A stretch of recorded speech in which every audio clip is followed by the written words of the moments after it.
Descartes était un être exceptionnel.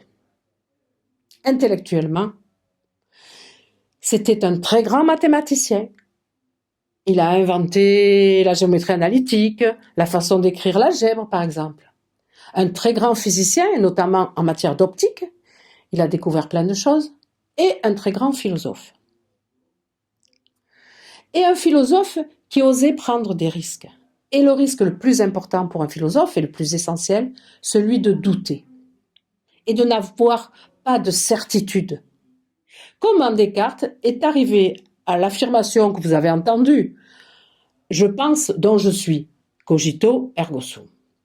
Eh bien, il a suivi un chemin très aventureux, très risqué, intellectuel certes, mais qu'il a mis en danger quelque part.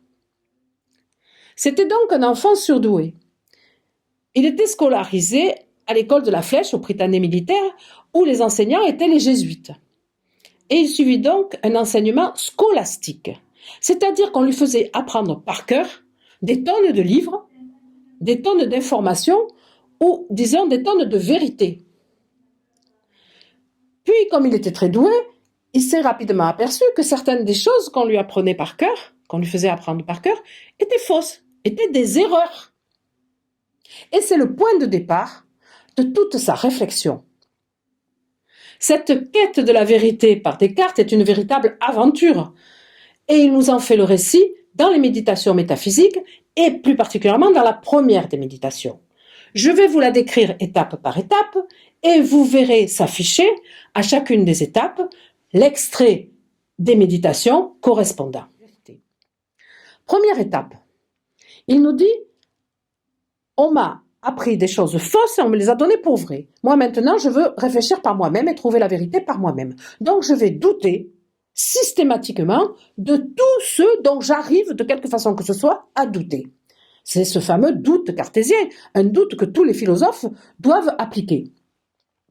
La première chose que je connais, c'est la réalité du monde extérieur, c'est-à-dire ce qui m'est donné par les sens. Or, les sens nous trompent, retournez au cours sur la perception.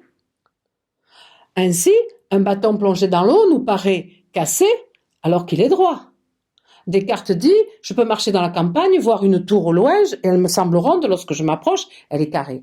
Donc, puisque les sens nous trompent, eh bien, nous allons évacuer toutes les connaissances que nous croyions vraies, tirées des sens. À ce moment-là, il se retrouve seul, au milieu d'un monde vide d'objets. Alors, il nous dit, seconde étape, mais cependant, je peux douter des choses qui sont loin de moi, mais je ne peux pas douter de la réalité de mon corps, du fait que je suis assis ici, à cette table, à la chaleur du poêle, en train d'écrire. C'est pas possible. Va-t-il trouver un moyen de douter? Parce que c'est à chaque étape la question. Eh bien, il en trouve un. Il dit, moi je suis un homme, j'ai l'habitude de dormir et quand je dors, mes rêves, j'y crois. Je suis triste si c'est un rêve triste, j'ai peur si c'est un rêve qui fait peur, et tant que je ne suis pas réveillée, je suis dedans comme si c'était la réalité. Donc peut-être je dors. Et il poursuit sa quête, je dirais, de la vérité avec cette phrase magnifique qui est « Supposons donc maintenant que nous sommes endormis. Et alors qu'est-ce qu'il reste de vrai si nous dormons ?» Il reste, dit-il, que 2 et 2 font toujours 4. Et que le carré a 4 côtés, c'est-à-dire des vérités abstraites, de type mathématique entre autres. Va-t-il trouver à nouveau un moyen de douter de cela? Eh bien oui. Il dit, moi je suis croyant, nous croyons qu'il existe un Dieu, que ce Dieu est à la fois tout-puissant et qu'il est bon, c'est-à-dire qu'il ne nous trompe pas, qu'il est honnête. Mais s'il existait un malin génie, dit-il, ou selon les textes, un Dieu trompeur, un malin génie, un Dieu trompeur, qui soit aussi puissant, aussi malin que le Dieu dans lequel nous croyons, mais qui mette toute son industrie, dit-il, à nous tromper. Peut-être nous fait-il croire que 2 et 2 font 4 et que le carré a 4 côtés, mais ça n'est pas la réalité. Donc, il évacue à nouveau une autre catégorie de vérités qui sont les vérités abstraites. À ce moment-là, Descartes se retrouve devant un monde vide. Il n'y a plus aucune réalité sensible, plus aucun objet sensible, il n'y a plus même la réalité sensible de son corps, Il n'y a même plus les réalités, les vérités abstraites. Cependant, il reste une chose dont il n'arrive pas à douter. Il dit, même si je doute, ou si je crois, même si je me trompe, même si on me trompe, dans tous les cas, il reste une réalité, c'est ce je qui pense d'une façon ou d'une autre, ce je qui pense. Donc la réalité de sa pensée pure, on parle plus de son corps là, hein. Il n'arrive pas à en douter, et c'est le cogito. Cogito ergo sum. Je pense donc je suis en tant qu'être pensant. On se retrouve donc avec une sorte de pensée pure qui flotte dans un univers vide pendant un temps. Hein, c'est le rapport que l'on peut faire et qu'on a fait à Matrix, chez Descartes.